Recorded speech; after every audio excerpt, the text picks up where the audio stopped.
अंदमान निकोबारमध्ये महाराष्ट्र भवन व्हायला हवं, बिहारमध्ये पण महाराष्ट्र भवन व्हायला हवं अशी मागणी अनिल बोंडे यांनी केली। महाराष्ट्र भवनाचा आपण फडणवीसांना खरं तर प्रस्ताव दिलाय, अशा शब्दात महाराष्ट्र भवनावर अनिल बोंडे यांनी प्रतिक्रिया दिली आहे। अंदमान निकोबारमध्ये महाराष्ट्र भवन बनवण्यासाठी देवेंद्रजी फडणवीस यांना प्रस्ताव दिलेला आहे। महाराष्ट्राचंही भवन आपलं बिहारमध्ये असलं पाहिजे, उत्तर प्रदेशमध्ये असलं पाहिजे, कर्नाटकामध्ये असलं पाहिजे। महाराष्ट्रातलं सुद्धा अंदमान निकोबार असो किंवा बिहार असो, उत्तर प्रदेश असो, कर्नाटक असो, बेंगलोरमध्ये आपले खूप पोरं ITचे जातात, तिथे पण महाराष्ट्र भवन असलं तर आपल्यालाही हक्काचं एक घर मिळतं आणि त्याच्यामुळे ही संकल्पनाच चांगली आहे। बिहारच्या मंत्र्यांनी आव्हानाची भाषा केली असं विधान खासदार संजय राऊतांनी केले। बिहार भवनाची जागा पाटण्यातून आणणार का?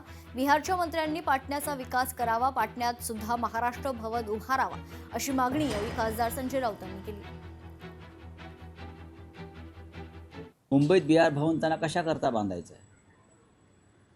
पाटण्याचा विकास करावा, बिहारचा विकास करावा। माझं राज्याच्या मुख्यमंत्र्यांना असं आव्हान आहे देवेंद्र फडणवीसांना, मुंबईमध्ये किंवा मुंबईच्या आसपास बिहार भवन उभारण्यासाठी तुम्हाला जमीन द्यावी लागेल। जमीन तर ते पाटण्यावरून आणणार नाहीत ना, मग त्यासाठी तुम्हाला एक सर्वपक्षीय बैठक घ्यावी लागेल। घ्या आणि लोकांना सांगा की मी मुंबईत बिहार भवनला जागा देतोय। दिल्लीमध्ये महाराष्ट्र भवन का बांधलं? गुवाहाटीला आपलं महाराष्ट्र भवन का बनतंय? तुम्हाला गुजरातला आपलं महाराष्ट्र भवन का बनतंय? हा प्रश्न जर त्यांनी विचारला तर संस्कृतीची देवाणघेवाण करणं ही महाराष्ट्राची संस्कृती आहे।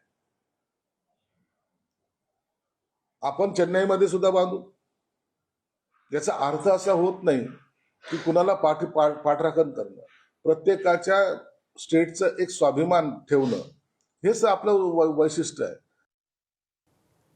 जिल्हा परिषद पंचायत समितीवर भारतीय जनता पक्षाचा झेंडा फडकवा, केंद्रीय मंत्री मुरलीधर मोहोळ यांनी मावळकरांना आवाहन केले। मावळ तालुक्यातील कोणतेही काम पालकमंत्र्यांशिवाय होऊ शकतं, पालकमंत्री कोणीही असू दे, काही फरक पडत नाही। मुरलीधर मोहोळ यांचं नाव न घेता अजित पवारांना टोला। क्रीडा संकुलाचं काम पालकमंत्री बदलले आणि आमचं काम थांबलं। पालकमंत्री कोणी असू द्या, आता काम नाही थांबलं, काळजी करू नका।